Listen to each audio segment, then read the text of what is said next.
Assalamualaikum warahmatullahi wabarakatuh. Alhamdulillahirrabbilalamin. Wassalatu wassalamu ala asyrafil anbiya wal mursalin sayyidina maulana Muhammadin. Qala Allah ta'ala rabbi syrah li sadri wa yassir li amri wahlul 'uqdatam min lisani yafqahu qawli. Amma ba'du, yang kami hormati adik-adik mahasiswa-mahasiswi dari Fakultas Tarbiyah dan Ilmu Keguruan YIN Tulungagung. Pada pertemuan yang ke-6 ini kita akan membahas tema yang kelima, yang di dalamnya akan membahas tentang sejarah perkembangan filsafat pada abad pertengahan.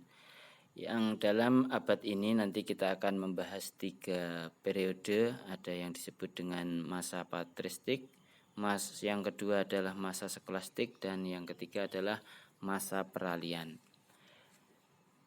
Yang pertama kita akan membahas tentang apa karakteristik dari filsafat abad pertengahan ini. Jadi filsafat abad pertengahan ini dimulai dari tahun 476 sampai 1492 Masehi. Bisa dikatakan periode ini disebut abad gelap. Pendapat ini berdasarkan pendekatan sejarah gereja. Sehingga mengapa disebut sebagai abad gelap? Yang pertama karena tindakan pihak gereja sangat membelenggu kehidupan manusia. Yang kedua, manusia tidak memiliki kebebasan mengembangkan potensi dirinya. Yang ketiga, para ahli pikir tidak lagi memiliki kebebasan berpikir. Yang keempat adalah apabila terdapat pemikiran yang bertentangan dengan ajaran gereja akan mendapat hukuman berat. Yang kelima, pihak gereja melarang penyelidikan agama berdasarkan rasio.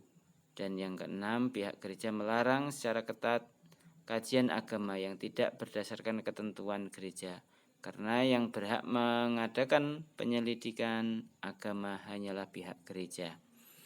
Yang ketujuh, bagi yang melanggar aturan tersebut dianggap sebagai orang murtad, kemudian diadakan pengejaran atau inkuisisi.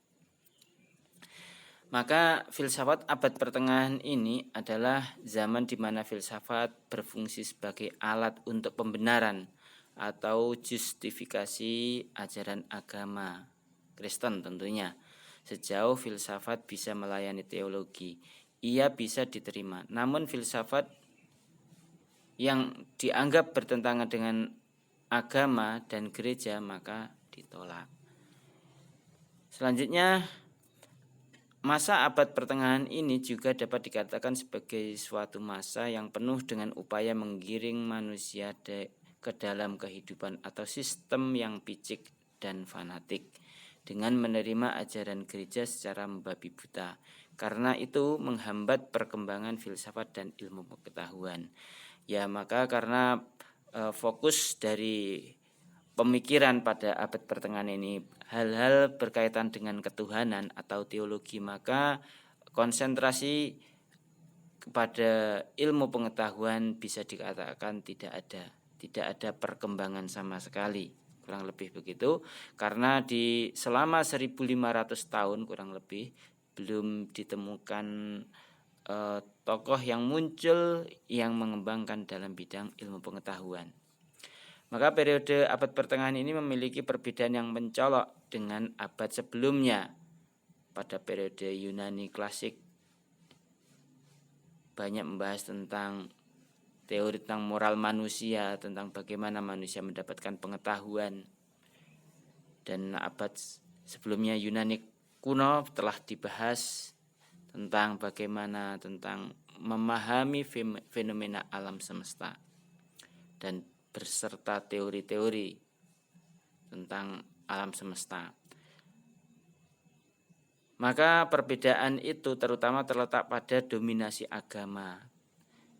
Pada periode ini timbulnya agama Kristen yang diajarkan oleh Nabi Isa atau Yesus pada ajaran Nasrani pada permulaan abad Masehi ini membawa perubahan besar terhadap kepercayaan agama. Agama Kristen menjadi problema kefilsafatan karena mengajarkan bahwa wahyu Tuhanlah yang merupakan kebenaran sejati. Karena kebenaran berdasarkan agama ini berdasarkan keyakinan. Sedangkan kebenaran yang diajarkan dalam filsafat adalah kebenaran yang bersifat rasional.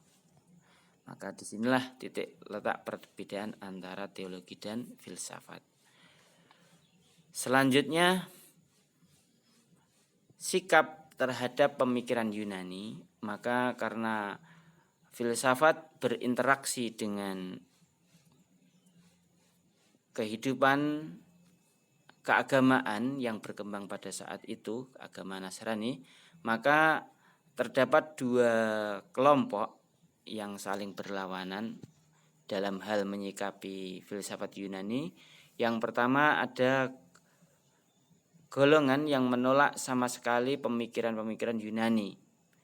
Karena pemikiran Yunani merupakan pemikiran produk orang kafir dan mereka sebagian tidak mengakui adanya wahyu dari Yesus. Kemudian yang kedua, ada juga kelompok atau golongan yang mau menerima filsafat Yunani karena menganggap manusia itu ciptaan Tuhan. Kebijaksanaan manusia berarti pula kebijaksanaan yang datangnya dari Tuhan. Mungkin akal tidak dapat mencapai kebenaran yang sejati, maka akal dibantu oleh wahyu.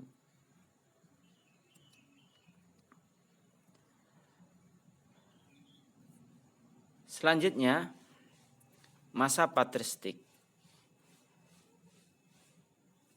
Masa patristik ini yaitu zaman muncul sekitar abad kedua sampai abad ke-7. Istilah patristik berasal dari kata Peter atau bapak, atau bisa dikatakan para pemimpin gereja. Yang kedua, masa skolastik. Kata skolastik adalah kata yang berasal dari kata schol yang berarti sekolah. Jadi skolastik berarti aliran atau yang berkaitan dengan sekolah. Yang ketiga, nanti kita masuk pada masa peralihan. Setelah abad pertengahan berakhir, sampailah pada masa peralihan yang diisi dengan gerakan kerohanian yang bersifat pembaharuan. Zaman peralihan ini merupakan embrio masa modern.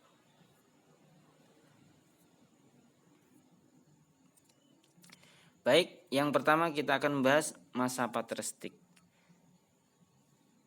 Tadi sudah dijelaskan bahwa Peter artinya para pemimpin gereja atau para bapak-bapak, dan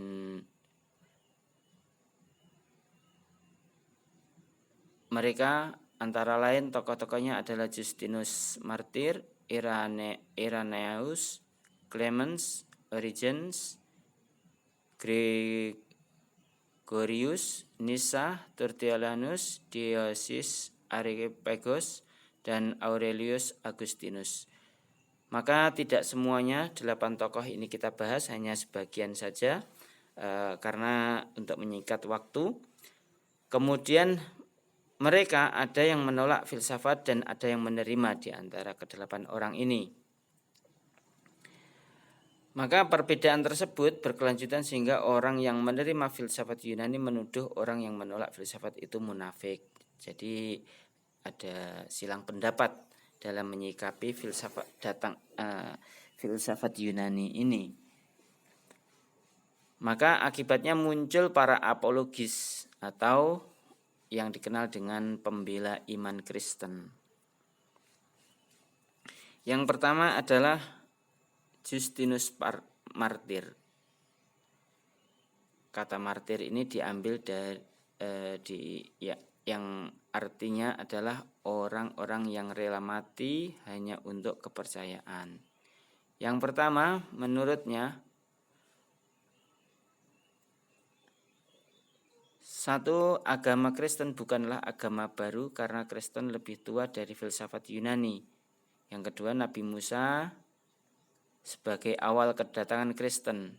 Yang ketiga, bahwa agama Kristen itu lebih bermutu dibandingkan dengan filsafat Yunani. Yang keempat, filsafat Yunani itu tidak lain hanya mengambil alih dari kitab dari Yahudi. Pandangan ini didasarkan bahwa Kristus adalah logos atau dikenal dengan ruh. Dalam Demokritos disebut sebagai nous. Dalam pengembangan aspek logosnya ini, orang-orang Yunani seperti Socrates, Plato, dan lain-lain kurang memahami apa yang terkandung dan memancar dari logos, yaitu pencerahan, sehingga orang-orang Yunani dapat dikatakan menyimpang dari ajaran murni. Jadi pada kesimpulannya, Justinus Martyr ini menganggap orang-orang Yunani ini mengambil dari ajaran kitab Yahudi dan dianggap menyimpang dari ajaran-ajaran Kristen sebenarnya, walaupun memang pada zaman Plato maupun Aristoteles, Socrates, agama Kristen ini memang belum ada dan baru muncul pada abad Masehi. Ini orangnya. Kemudian Clemens ini adalah termasuk pembela iman Kristen, akan tetapi ia tidak membenci filsafat Yunani. Pokok-pokok pemikirannya bahwa perlu memberi batasan-batasan terhadap ajaran Kristen dari pengaruh otoritas Yunani. Intinya seperti itu. Yang kedua, bagi orang Kristen, filsafat dapat dipakai untuk membela iman Kristen dan sebagai metode berpikir secara mendalam. Yang ketiga, memerangi ajaran-ajaran yang anti terhadap Kristen dengan menggunakan filsafat Yunani. Jadi bisa dikatakan filsafat ini digunakan untuk metode berpikir secara mendalam dalam rangka mempertahankan ajaran-ajaran Kristen. Seperti itu. Selanjutnya adalah Tertullianus. Ia termasuk pembela iman Kristen, tetapi ia tidak membenci filsafat Yunani, memberikan batasan-batasan terhadap ajaran Kristen untuk mempertahankan diri dari otoritas Yunani.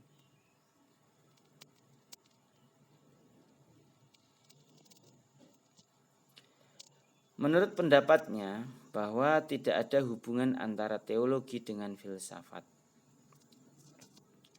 Tidak ada hubungan antara Yerusalem sebagai pusat agama dan dengan Yunani.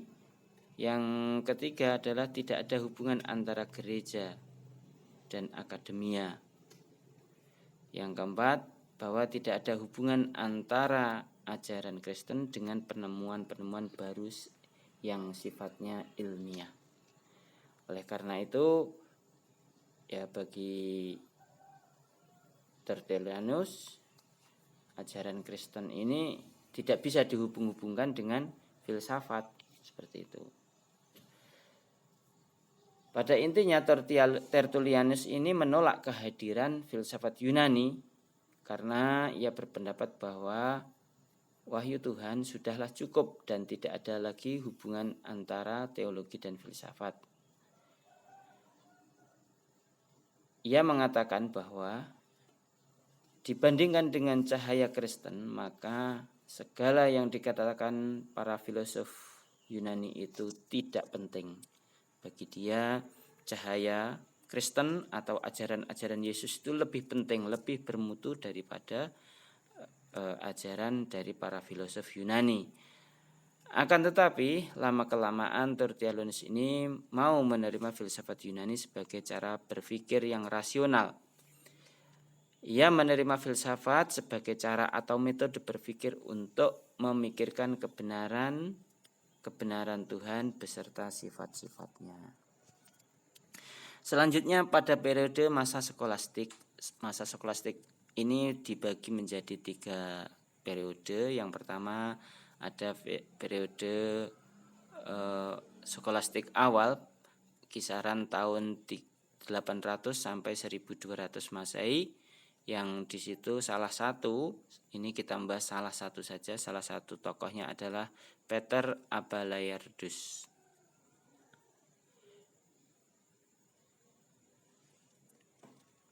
Yang pokok ajarannya yaitu bahwa peran akal akan menundukkan kekuatan iman.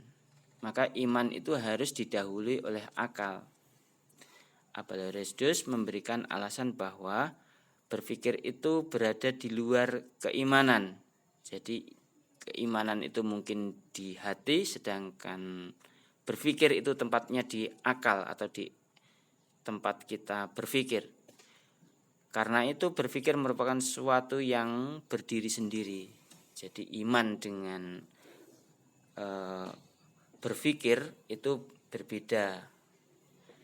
Yang kedua yaitu pada zaman skolastik puncak, kisaran tahun 1200 sampai 1300 Masehi. Salah satunya tokohnya adalah Thomas Aquinas.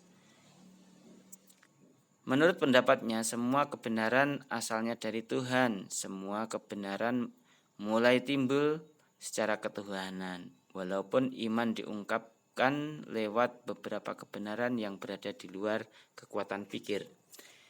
Yang terakhir adalah skolastik akhir. Ini pada periode sekitar tahun 1300 sampai 1450 Masehi. Salah satunya tokohnya adalah William Ockham.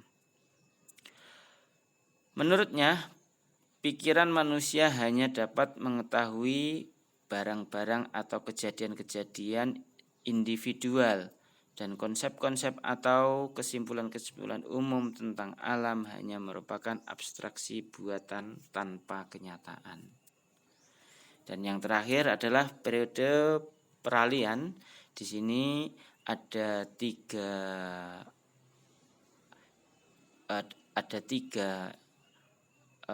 periode yang muncul. Ada yang disebut dengan Renaissance, ada humanisme, ada reformasi. Akan tetapi saya tidak menyebut sebagai suatu periode, tapi hanya sebagai suatu gerakan. Nanti ada gerakan Renaissance, humanisme, dan reformasi.